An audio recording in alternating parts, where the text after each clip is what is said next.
আইয়ুব আলাইহিস সালাম অনেক দিন অসুখে পড়েছিলেন, এ কথা ঠিক। তবে আইয়ুব আলাইহিস সালামের শরীরে পোকা হয়েছিল, এ তাফসীর মিথ্যা।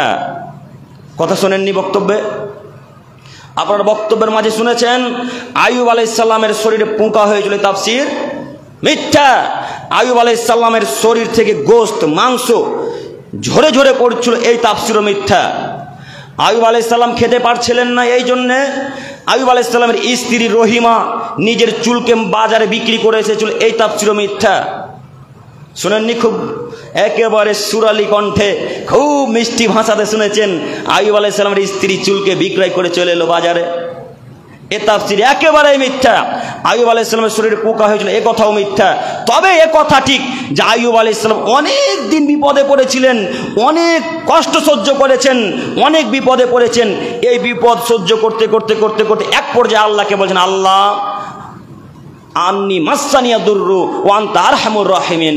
আল্লাহ আমি বিপদে পড়েছি, আল্লাহ আমি কষ্টে পড়েছি, আল্লাহ আমি দুঃখে কষ্টে পড়েছি, আল্লাহ তুমি আমাকে দয়া করো, তুমি আমার উপর ক্ষমা করো, আল্লাহ তুমি আমার উপর দয়া করো, তুমি তো দয়ালুদের মধ্যে শ্রেষ্ঠ দয়ালু।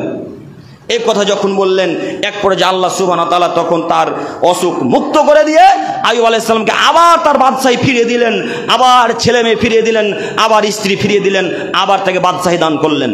এটা হচ্ছে আল্লাহর দয়া।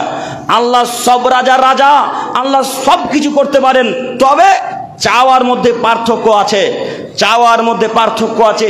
এমন গতিতে চাইতে হবে, এমন গতিতে চাইতে হবে, এমন গতিতে চাইতে হবে যে আল্লাহ দোয়া কবুল করবেই করবে, এইভাবে চাইতে হবে।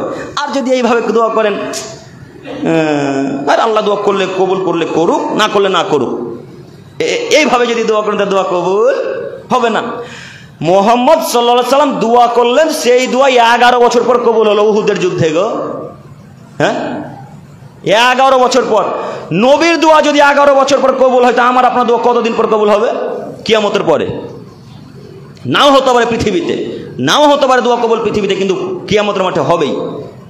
বুঝতে পারেননি? কাজেই আমি আপনাকে অনুরোধ করে বলছি, আল্লাহর দয়া থেকে নিরাশ হবেন না।